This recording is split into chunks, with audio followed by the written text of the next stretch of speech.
第8集开始。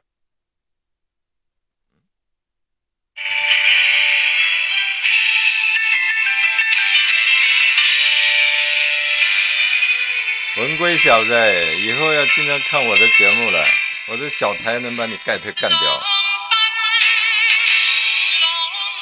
好，为什么放上海滩？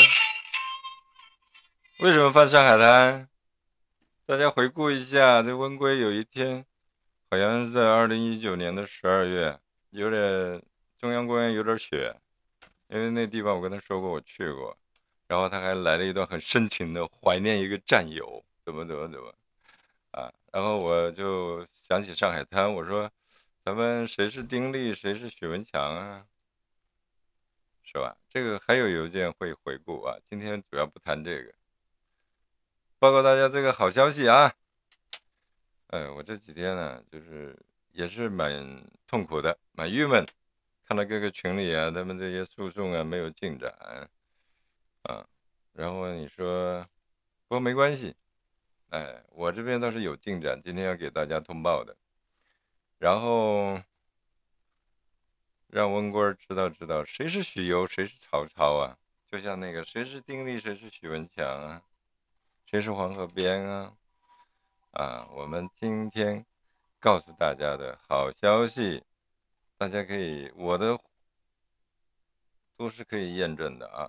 先告诉大家，我们那个不是又来一个神秘的黄玫瑰吗？大卫，David 兄弟啊，非常了不起，非常勇敢。在6月初的时候，所以后来为什么我去黄河边去做这个总结的一段呢？那个10分钟，就是因为我们大卫兄弟带回来好消息。他去哪里了？因为我们这里很方便嘛，那你就要投诉温龟和这个班农集团的阴谋诡计，那非常方便。然后呢，美国国务院方面的回应也非常好。然后那就把这封大卫收的邮件给大家再看一下啊，让他补充材料送到寄过去啊。美国国务院东亚局和太平洋事务局那房间都在行动。文龟，我们灭龟忍者同盟不是跟你开玩笑的，江东哥跟你气成这样，能教你一些东西，也能把你干掉。走着瞧啊，然后因为他离名古屋比较近，他就去了名古屋领事馆找那个总领事。这个总领事呢，正好我也 follow 他了，然后我就看到一个最新的消息给大家看一下，大家可以去网上查，这个人叫 Sapphire，也是做了很多年的领事工作了，很清楚这边的事情。然后 David 就是说，具体跟他交流的情况我现在不说，但是戴维后来跟国务院这个部门联系上，然后补充材料正在什么进展？为什么我能说2个月、3个月，规格片必须完蛋呢？不管是民主党还是共和党，就是说，实际上美国政府，包括中国政府，它有一个庞大的官僚体系。这个官僚体系，你说它是什么暗势力，这个更不存在，但是它客观形成。有这种就是说这个官僚机构包括 CIA、FBI，他们按照他们的程序和方法，当然他是积极向善的他就是说维护这个全球秩序和他国家内部的稳定，是吧？无论是政治啊、经济啊，那么他们有他们做事的一个行为和方法，不是说着急啊。那另外一个就是三权分立嘛，就是说很多这个受害者通过打官司，那样一个途径。然后他这个行政这个系统啊，基本它是稳定的，不管谁做总统，一般来说他只是带上自己的一个亲随，或者说那种原来帮他竞选使劲儿的，包括现在这个退下来的这个川普前那个什么发言人米勒是吧？那都是蠢猪来的。那么他带上自己的亲随，然后就是说做了这个4任的任期。那真正没有动的和真正的价值的、真正雄厚力量的，还就是这帮官僚。官僚这个词儿不太好听，但是他都是兢兢业业的在做自己职责上的，按照法律、按照程序在走的一些事情。那这个人，我看这个新闻，因为我 follow 他嘛，因为我相信他应该也注意到我们这边，呃，他居然就是说突然离职，也就是今天是几月？七月还没到6号了是吧？那个邮件是6月7号收到，戴维收到的。然后这个先生呢，就突然就紧急调回华盛顿。那具体下一步的什么任职，我们再关心一下，再关心一下啊，大家关心一下。那么，假如我是拜登总统，你那个什么，为了配合川普竞选，然后把他儿子的那些照片，黄色的非常非常烂的东西，那也许真的，也许假，这个先不说，就是说这种伤害。他肯定是放在心里，但是他不能说我直接的拿这个东西去查你，班农啊，这个温圭啊，你这个造谣啊，这个影响美国大选，这个因为是跟现任总统有关的嘛。但是，所以我们这个大卫兄弟就非常聪明，他从另外一个侧重点，就是说这个班农、文贵严立梦和大头这个4人帮，尤其班农和温圭，是吧？啊，在严立梦到美国之前，他那个什么战斗史啊什么在说什么，到了以后在说什么，严立梦在说什么，怎么说的？严立梦现在的说法就更加离谱了，因为他知道这个稻草绳子快断了，所以他就更离谱的胡说八道了。这个事情历史自有公论，同样我们这位戴维兄弟做的事情也是历史自有公论就是告诉温圭尔，告诉大家有希望，有希望啊！那江东哥有这样一个小小平台，我无意中做对的一件事，就是说要跟龟骗子战斗。那你不管怎么样，你有一个小的，再小再小的，对吧？那你那个 GTV 我教你怎么做大了，然后现在又盖特了啊！这个盖特我们下一集再说，他是不会成功的。他这种抠门不要脸又没钱，然后美国政客反正就是说，我现在不在岗位上，你找我给工资什么钱谈好了，一旦有什么那个，你看搬农钱他不敢赖吧，是吧？他得想办法出啊，然后还得想办法也骗你们这个又是什么投资项目，你又跑到文贵手上，然后他才能支付美国这些政客这些真的是也不了解情况的人。但是应该川普总统和蓬佩奥先生不会上当。然后他们实际上现在灭龟的人很多，都不用 CCP 动手了，王八蛋，我们现在变成民间江湖的那个战斗了，一定把你干掉然后大概班农说，哎呀，这个昨天这个直播是吧？说这个，被骇客了，现在给他给骇客了。美国政府包括这个 CCP， 谁骇客你呀？你算个什么鸟球啊？然后这个人家盖特公司、YouTube 公司怎么骇客不了啊？因为人家有强大的微软、强大的技术支撑。你这狗屁就搞了一个网管在这做网站，你不扯淡吗？然后这个网管呢给的工资老套路了，年薪100万，然后试用3个月，哎呀你不行嘛，赶紧走吧，给你3个鸡腿钱赔你算了拜拜。然后你再反对，你是 CCP 特务，专门派过来捣乱的是吧？这就是他们套路，现在班农都学会了，都学会了听说瞎话是吧？然后文贵儿为什么刚才放上海滩呢？你这个人的他的这个记忆残留，他总是会发挥作用的。我就说了，在19年之前的6·4之前，没有我跟他联系这样一个人，因为我们是真正的6·4人，跟他谈了很多这方面的事儿。然后呢，他从里面研发出了这个，后来敢演讲，说的就编造这个庆丰看守所这个事情。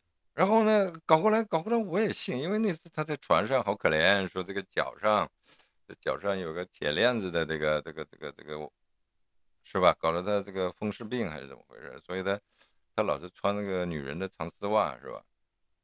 哎，胆子很大。那么你这个之前6·4这个，真的是毛病太大了，净胡说八道，而现在还口齿不清、胡说八道的这个，又开始吹了是吧？没用了，这个是吧？我们这样的人，命归忍者不是开玩笑的啊，那智商比你高很多级，因为我们的这个潜藏的知识量足够，不断的蹦出来一些东西。那为什么我今天这个做直播很顺畅？因为我看了几个信息，我就知道了。我还在苦恼，我这些邮件哪个先报，哪些后报，哪些内容可以报，哪些内容暂时不能报，是吧？鬼骗子，走着瞧啊，走着瞧，噔噔噔噔噔噔噔噔噔噔噔噔噔噔噔，是吧？然后呢，这个每次节目呢，还得亮一亮这个江东邮件。江东邮件的几月几号发生了什么事儿？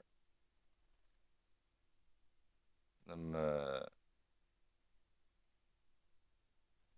就看这封邮件吧。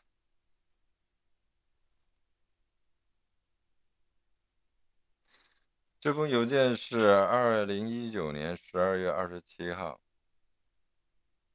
发的，有一个附件，有一个题目啊，写着2个半小时，凤凰家书，后面是会道，就是说他在凤凰城，我在这儿帮他写那个，就是给老习的一封信嘛，就凤凰家书啊。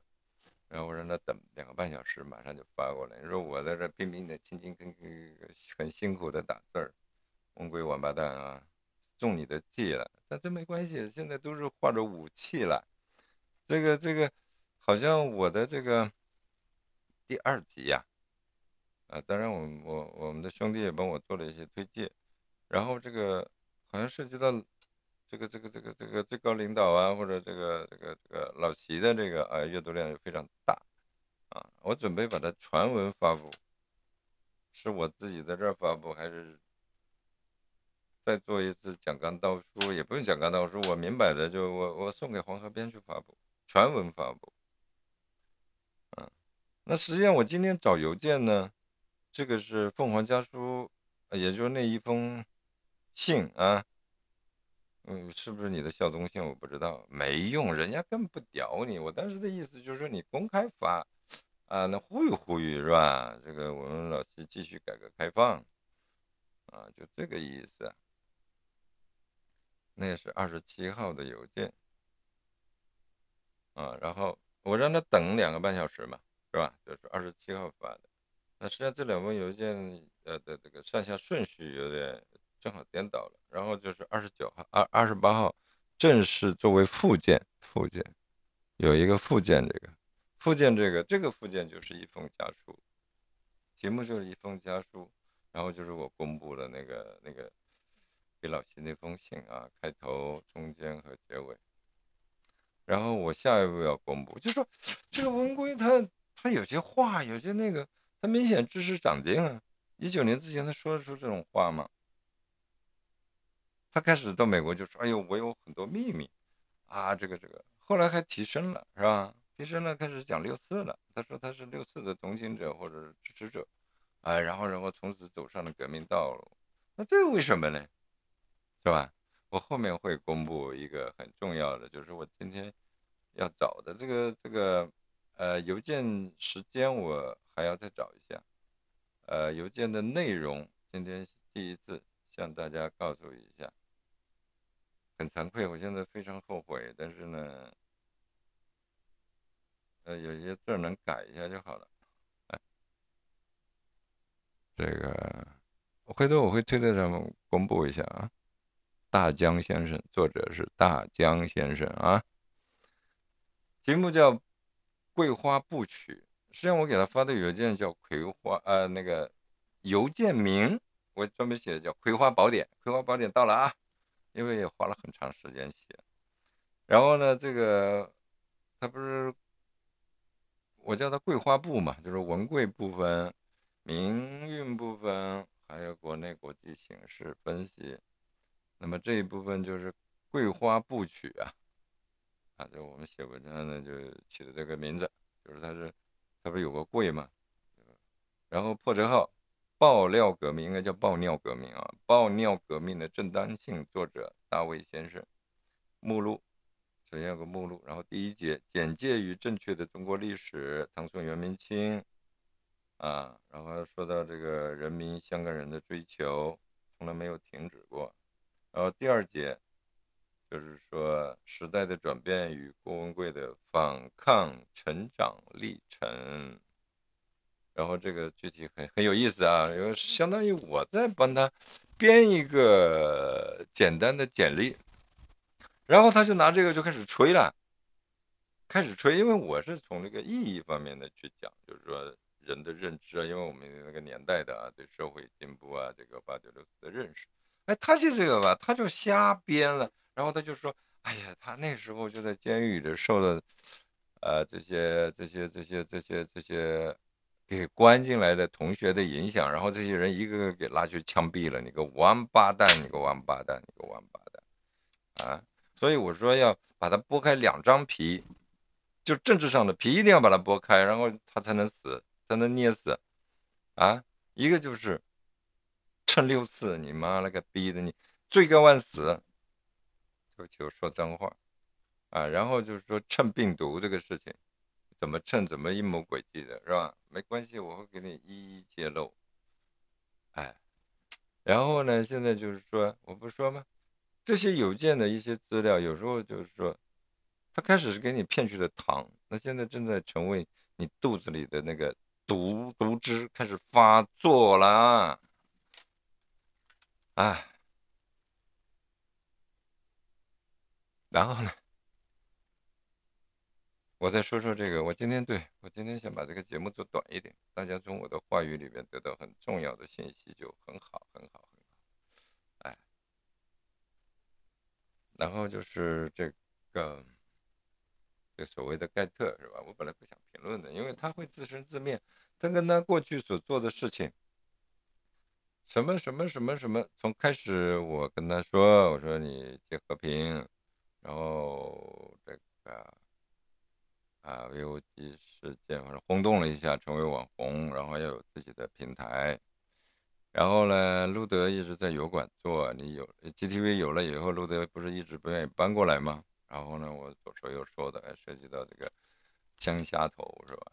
那实际上呢，因为他在有一次直播，这个江财神的名字怎么来的？我前面也讲过，就是他在船上这么收到我的邮件，然后蛮高兴的，就说：“哎呀，我们这个老姜真是个财神呐！”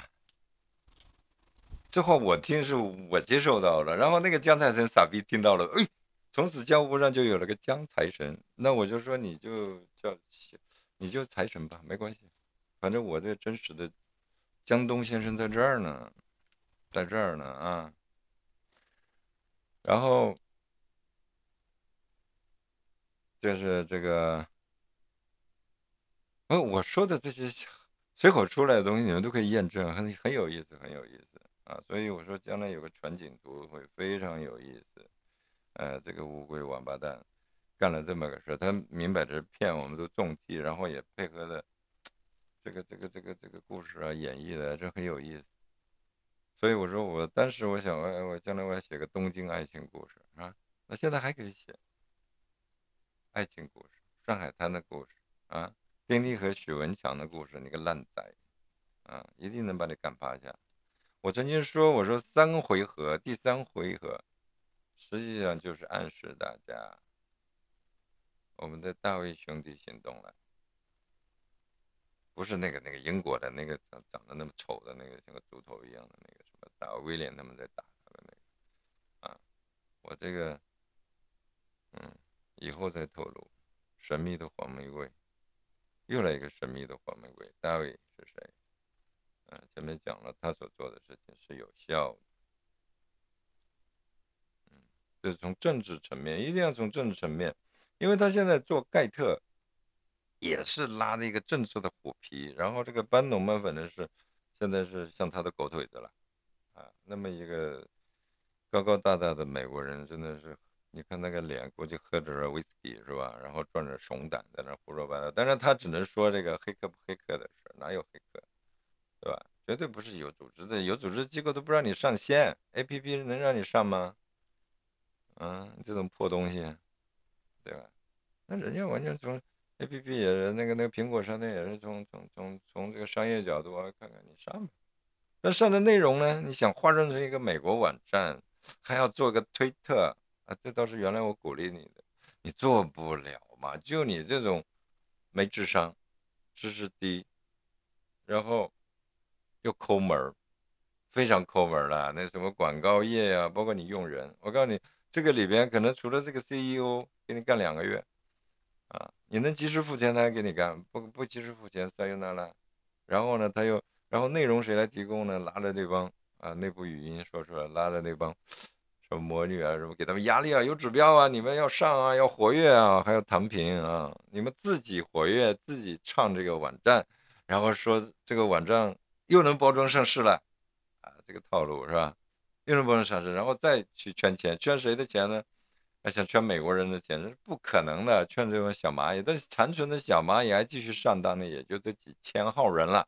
这几千号人里边，因为这个撒拉这个圈子，这群我也了解，是吧？这5、6千人呢，那都是干你的，还有假设还有5、6千人还在支持你，但是他们受这5、6千的影响啊。然后另外就是说路德那边，是吧？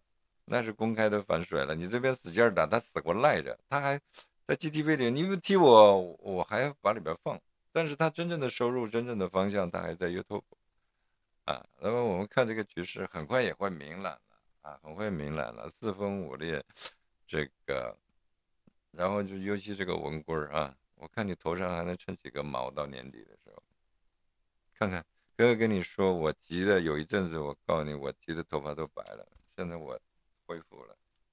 就你这个王八蛋，一生做这么多恶事的人，头发快掉光了，很快的啊。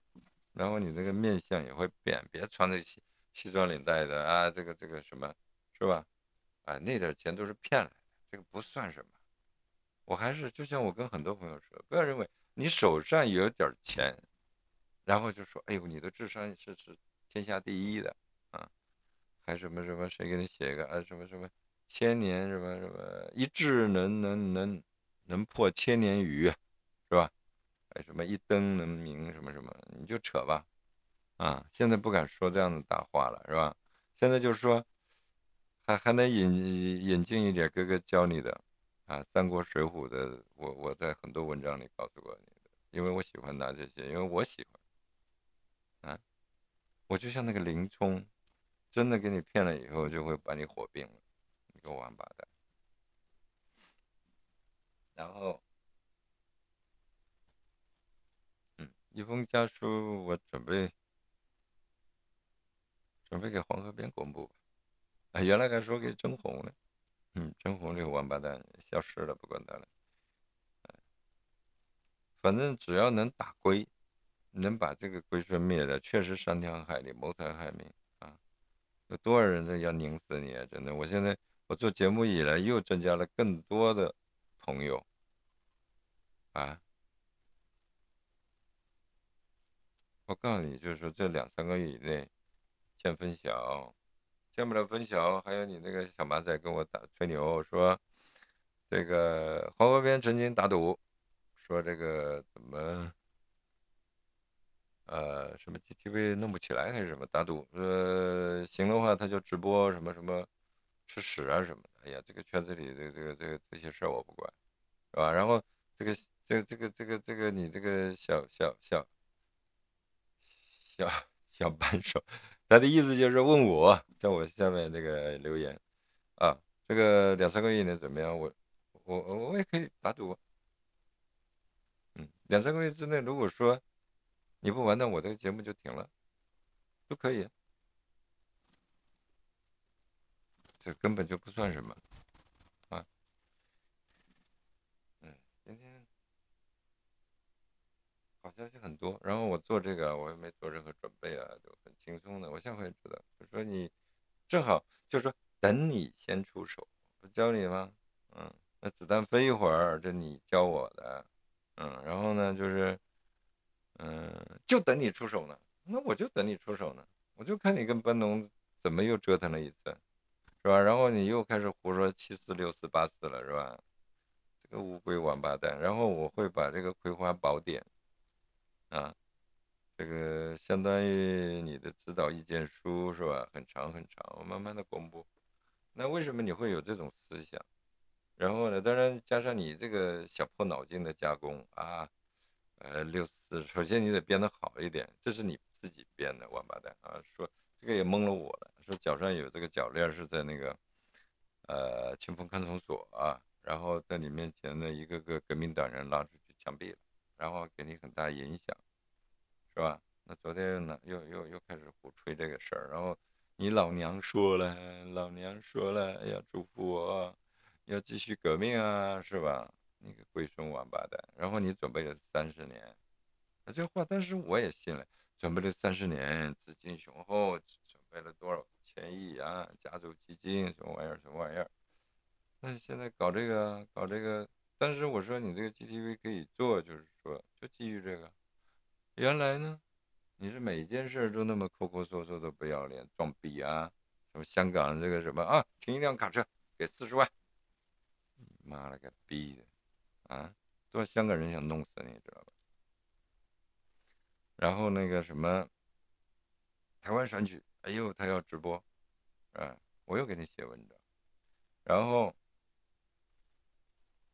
啊，后来我建议我说给小八猪这种人啊，就是说50块钱一篇儿，然后你还公布了啊，100块钱文章一篇儿，对吧？后来金律师1毛钱都没兑现给大家，自己说有没有，给钱给萨拉哈，萨拉有没有支付给，这都是小事儿了。反正就是你这个抠门集团啊，伤害了那么多人，而且还用你这个就是河南春骗的套路，是吧？货到付款，你东西今晚来，我给你钱，最后给你打官司，然后你是特务，没收了，狠呐，你个王八蛋，然后就是货到付款。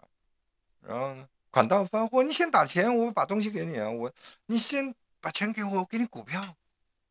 你个龟孙王八蛋你这些套路还要用，还要继续用，是吧？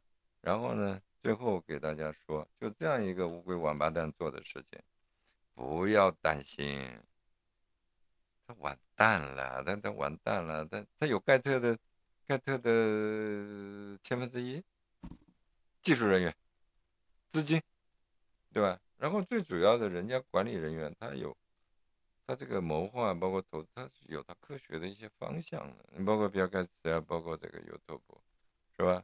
那国内的也做的比他好啊，什么快手，尽管学 YouTube，对吧？那毕竟也是有组织、有层次的，不像他这个就是说，主题是骗来的，技术骗来的，钱嘛没有。然后呢，他的主意都是虚假的，为了达到他的阴谋诡计的。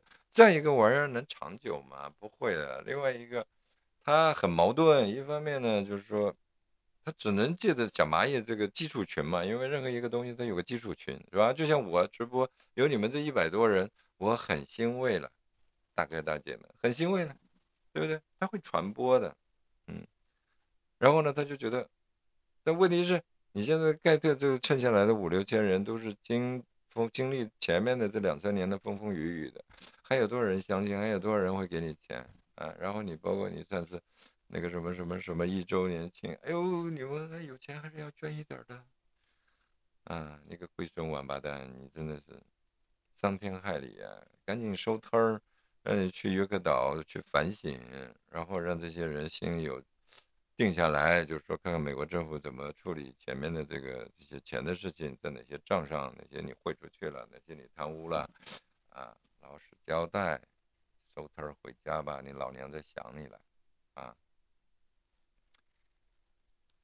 所以大家不用担心。美国政治这个它中期选举是吧？也有可能这个李氏先生，但是他不管是民主党、共和党，他是就是作为官员来说，他是遵守他们的法律啊，然后是不是说会介入这个大卫这个投诉的方向？我相信很快会有结果。好了，今天闲话少说，我以后就这个风格，我估计会受大家欢迎，简单一点，信息量大一点，紧凑一点，然后有些文字性东西我就在推特上公布，一定把龟骗子打趴下，当当当，再见了。